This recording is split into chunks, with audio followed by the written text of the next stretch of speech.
Placement equation से, जहाँ पे होमोजेनियस सिंगल इलास्टिक लेयर को कंसिडर करते हुए हमने डिस्प्लेसमेंट कैलकुलेट की। Welcome everyone in lecture 5 of transportation engineering 2।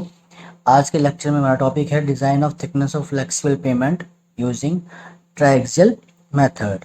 Lecture 4 में हमने लेक्चर 3 एंड 4 में design of thickness of flexible payment by using group index method कर चुके हैं और नेक्स्ट मेथड हमारे पास है ट्रायक्सियल मेथड। तो चलिए शुरू करते हैं। ट्रायक्सियल मेथड क्या है? ट्रायक्सियल मेथड बेसिकली आपका इलास्टिक थ्योरी पे बेस्ड है, जिसमें हम बोर्जनिक डिस्प्लेसमेंट इक्वेशन को यूज करके पेमेंट थिकनेस कैलकुलेट करते हैं। तो this method is suggested by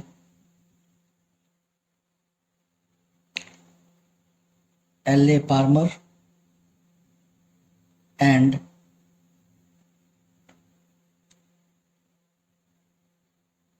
E.S. Barber in 1910, which is based on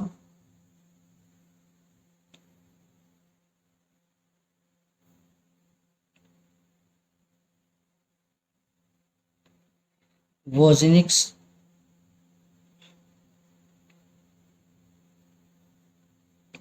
displacement equation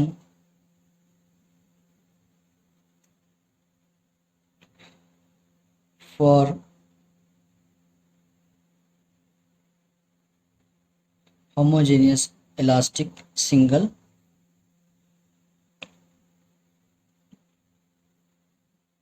layer।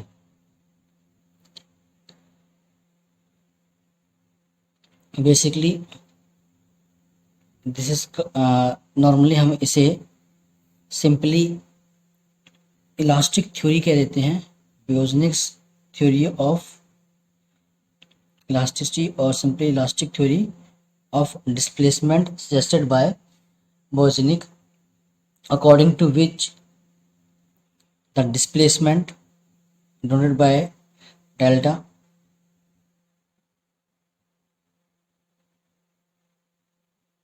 displacement in a single layer due to resting load is 3 pa square by 2e a square plus z square raised to power 1/2। ये आपकी वोजनिक्स displacement equation है for a homogeneous single elastic layer।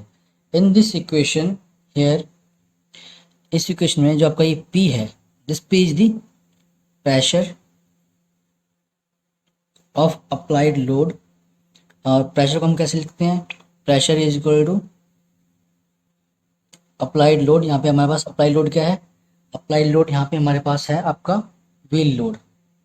जो ये applied load है वो क्या है आपका? यहाँ पे ये व्हील लोड है, व्हीकल का wheel load. Wheel load by area P and area is equal to, हमने कॉन्टैक्ट प्रेशर में पढ़ाया कि हम जो एरिया लेके चलते हैं व्हील लोड का इम्प्रेशन का, वो क्या रहेगा? पाई a square. A square means ये आपका रेडियस है ऑफ इम्प्रिंट, जो कि रेक्टेंगुलर या फिर स्क्वायर होगा, लेकिन हम इसे for the design purpose and simplicity we take this as circular. That's why a is the radius of tyre imprint.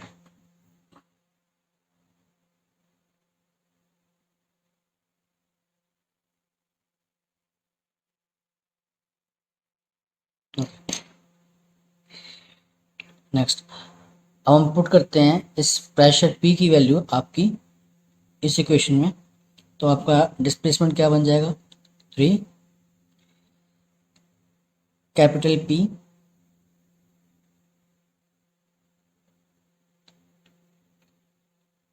A square by 2 E pi a square plus Z square raise to power 1/2। ये हमने इसमें value put कर दी। ए square से ए square आपका cancel हो जाएगा, बचेगा क्या हमारे पास, this is equal to 3p 3 into wheel load by 2 pi E by A square plus Z square raise to power 1/2। Okay, हमारे पास ये इक्वेशन आई। अब हम इस इक्वेशन को रीअरेंज करते हैं। हमारा इंटरेस्ट क्या है, हमारा इंटरेस्ट है to calculate the displacement that is Z. So हम इक्वेशन को रीअरेंज करेंगे, A square plus Z square raise to power 1/2 is equal to 3p by 2 pi E delta. Okay, next इसको हम सॉल्व करते हैं for the Z, that we get the equation after rearranging and taking under root on both side 2 pi e delta, sorry, taking square on both side,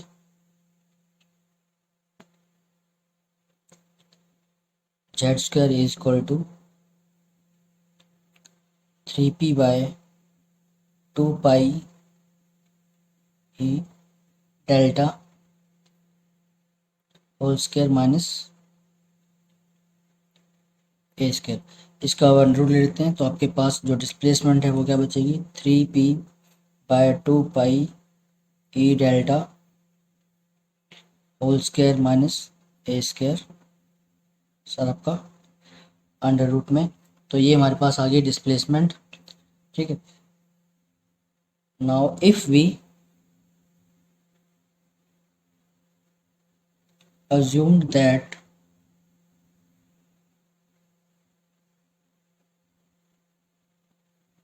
payment is incompressible,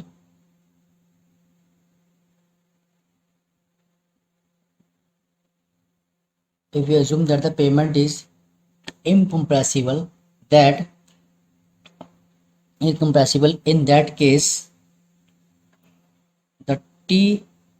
the displacement is equal to the t, that is total thickness of payment। Means आपकी incompressible है ये और compact नहीं होगी, तो जितनी आपकी total thickness है वो क्या होगी, आपकी टोटल पेमेंट थिकनेस के अकॉर्डिंग आ जाएगी। डिस्प्लेसमेंट है जो टोटल पेमेंट थिकनेस के अकॉर्डिंग होगी। तो इन दैट केस जो आपकी थिकनेस है पेमेंट की, उसे हम लिख सकते हैं thickness of payment will be equal to denoted by capital T is equal to 3p by 2 pi e delta whole square minus A square. तो ये आपके पास इक्वेशन आ गई है for the thickness of pavement by triaxial method. अब इस equation की स्पेसिफिकेशंस क्या है, पहली तो आपकी ये किस पे बेस्ड है, it is based on the elastic theory and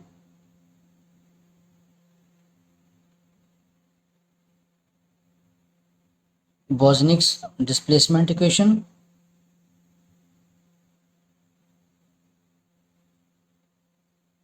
it is based on elastic theory, Bosnick displacement equation, and assumed that the payment is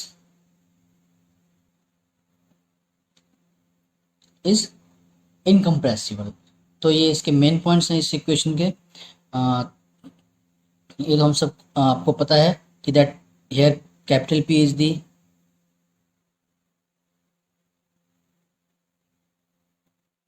wheel load in kg,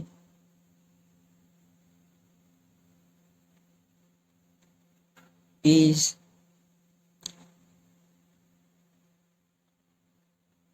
modulus of elasticity of subgrade in kg per centimeter square, and A is radius of contact area in centimetre. ये हम previous lecture में discuss कर चुके हैं। जिन्होंने previous lectures नहीं देखे एक बार please lecture second third fourth जरूर देख लें, ताकि आपको ये क्लियर हो जाए कि रेडियस ऑफ कॉन्टैक्ट एरिया क्या है, व्हील लोड क्या है, कैसे कैलकुलेट करते हैं, क्या रिलेशन है इनका। एंड डेल्टा इज दी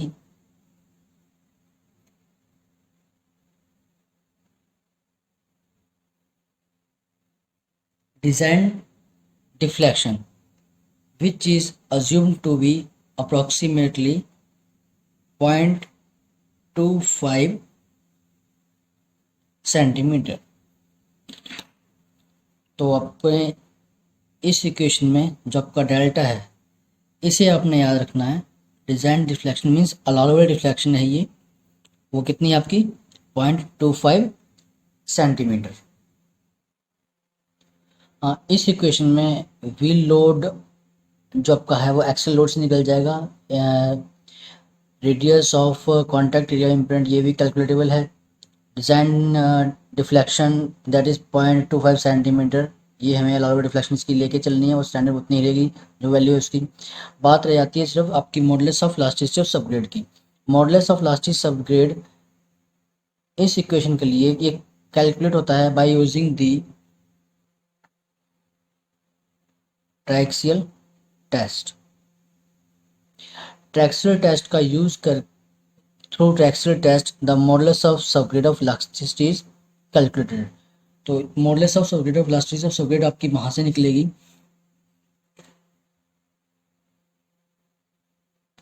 सो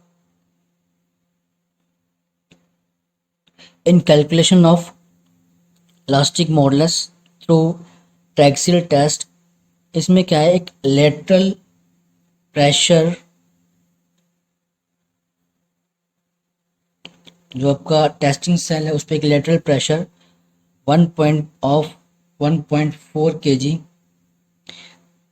पर सेंटीमीटर स्क्वायर ये अप्लाई किया जाता है। तो इस प्रेशर को, जो ये अप्लाइड प्रेशर है, लेटरल प्रेशर है, during the triaxial test to find the elastic modulus of subgrade, this pressure is considered by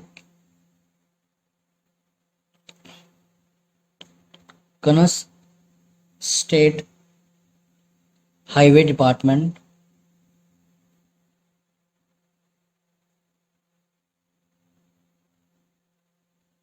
ने क्या किया, इस प्रेशर को कंसीडर करते हुए जो लेटरल प्रेशर आपका लगता है to find the elastic modulus of subgrade, आपकी जो ओरिजिनल इक्वेशन थी टू फाइंड द थिकनेस उसे कुछ मॉडिफाई किया by using the two components. First is traffic coefficient denoted by capital X and second saturation coefficient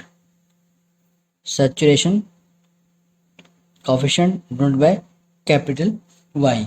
जो आपका traffic coefficient है ये ट्रैफिक काउंट के बेसिस पे है। आपका एनुअल डेली ट्रैफिक कितना है, आपकी बुक में चैप्टर 7th में ही जहाँ पे आपका ट्राइक्सियल टेस्ट का टॉपिक है वहाँ नेक्स्ट पेज पे ये टेबल गिवन है। अब आपका ट्रैफिक कोएफिशिएंट जो एक्स है वो किस बेसिस पे लिया है, अगर आपका एवरेज डेली ट्रैफिक नंबर कितना है 40 to 400 है तो क्या रहेगा ट्रैफिक कोएफिशिएंट 1/2। मीन्स आपकी जो हम एक्स लेंगे उसकी वैल्यू क्या रहेगी, जैसे ये मॉडिफाइड इक्वेशन है इसकी वैल्यू क्या रहेगी आगे आपकी 1/2। अगर यही आपका है ट्रैफिक 9001 to 13500 तो आपकी एक्स की वैल्यू क्या रहेगी 11/6। सेम एज जो आपका वाई है सैचुरेशन कोएफिशिएंट, ये बेस्ड है on the basis of annual rainfall. अगर आपका एनुअल रेनफॉल मान लीजिए 51 से 64 है तो आपका rainfall coefficient that is Y की वैल्यू क्या रहेगी 0.6 रहेगी। सो आपका traffic coefficient it is based on annual daily traffic and saturation coefficient is based on rainfall। तो आपकी जो मॉडिफाइड इक्वेशन है, modified equation by Kansas State Highway Department, the equation is 3p(xy) divided by 2 pi es delta whole square minus A square. ये आपकी है new modified equation. ये आपकी first equation थी ओरिजिनल जो हमने ड्राइव की है by using the Boussinesq theory. ये आपकी सेकंड इक्वेशन है for the pavement thickness modified as पर कनस स्टेट हाईवे डिपार्टमेंट। ठीक है जी। तो इस इक्वेशन में हमने देख लिया कि फैक्टर आपने एक्स और वाई को कैसे कंसिडर करना है, कैसे इनकी वैल्यूज लेनी है, आपके टेबल में गिवन है वो, अदरवाइज आपकी वैल्यू न्यूमेरिकल में जो भी आपको गिवन होगी वहाँ पे। अब नेक्स्ट आता है, अब इसमें हमारे पास नेक्स्ट दो सब केसेस आते हैं, डिस्कस करते हैं। पहला आपका केस है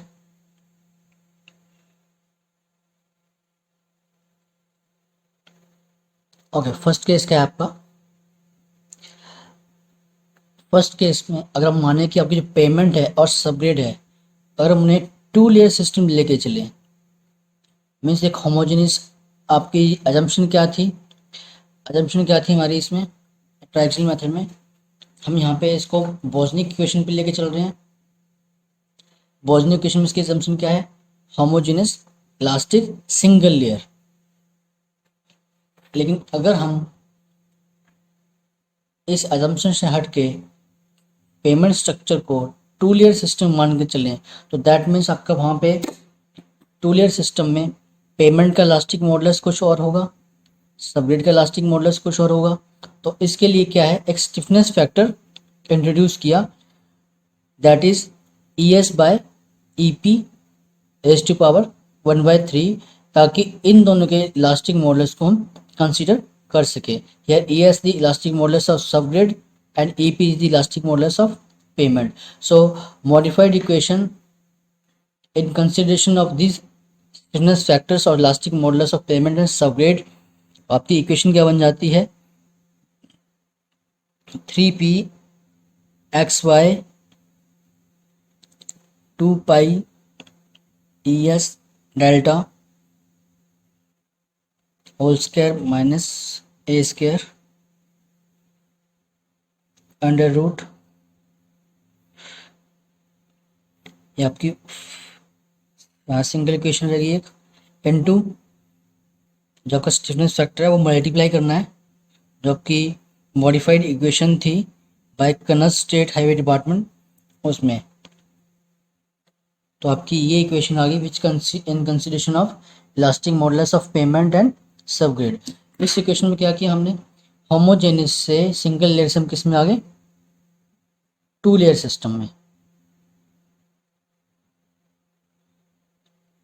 तो आपकी ये आ गई है थर्ड इक्वेशन।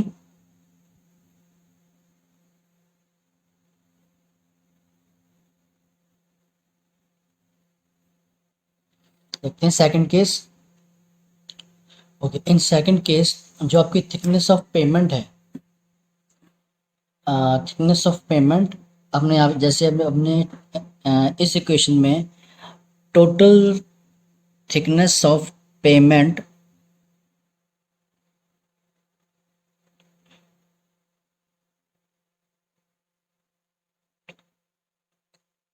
किस बेसिस पे कैलकुलेट की है by using the 2 layer system.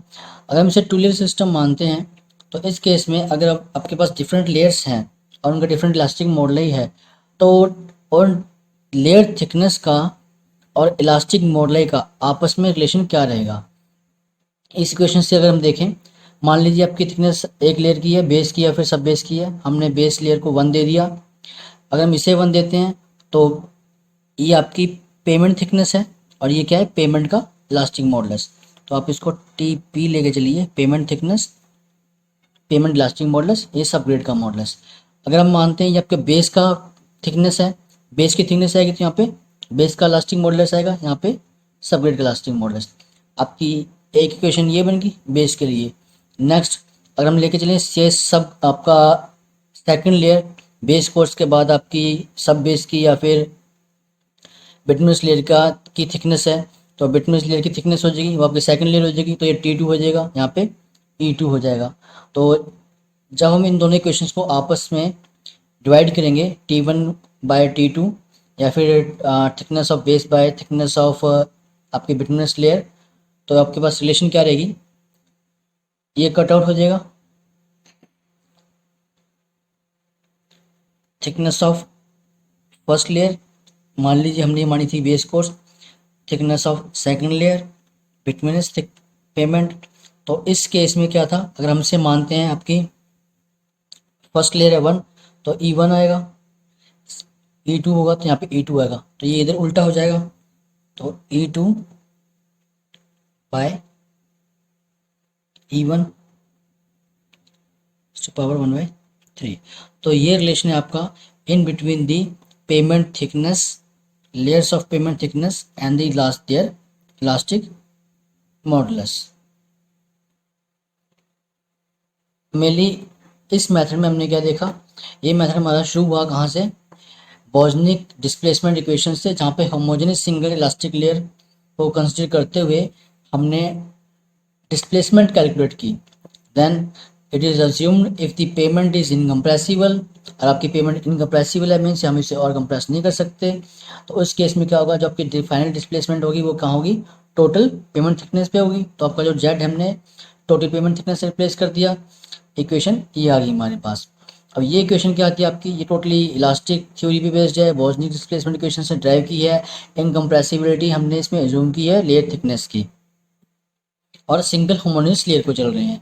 आगे कनस डिपार्टमेंट्स ने क्या किया, कनस स्टेट हाईवे डिपार्टमेंट ने इस इक्वेशन को मॉडिफाई कर दिया on the basis of triaxial test lateral pressure जो अप्लाई करते हैं in the calculation of elastic modulus. तो वहाँ उन्होंने दो आपके कोफिशिएंट्स इंट्रोड्यूस कर दिए on the basis of traffic and on the basis of rainfall. तो ये आपकी सेकंड मॉडिफाइड इक्वेशन आ गई।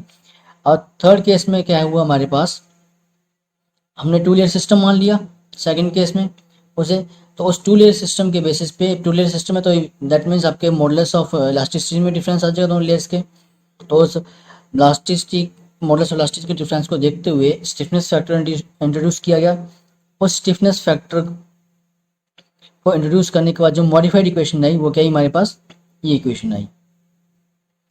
अब इस मॉडिफाइड इक्वेशन में हमने एक स्पेशल केस ये निकाल लिया कि अगर आपकी पेमेंट जो आपकी पेमेंट लेयर्स की थिकनेस है उनमें और इलास्टिक मॉडुलस में क्या रिलेशन रहेगा, कि अगर हमारे पास पेमेंट थिकनेस है तो हम इलास्टिक मॉडुलस कैलकुलेट कर सकते हैं, या फिर इलास्टिक मॉडुलस हमें पता है एक लेयर का तो दूसरी लेयर का थिकनेस है, इलास्टिक मॉडुलस कैसे कैलकुलेट करें, तो वो हम इस इक्वेशन से कैलकुलेट कर सकते हैं। तो ये था आपका triaxial method of design of thickness of flexible pavement. अब नेक्स्ट लेक्चर में हम इससे रिलेटेड न्यूमेरिकल करेंगे। Thank you students.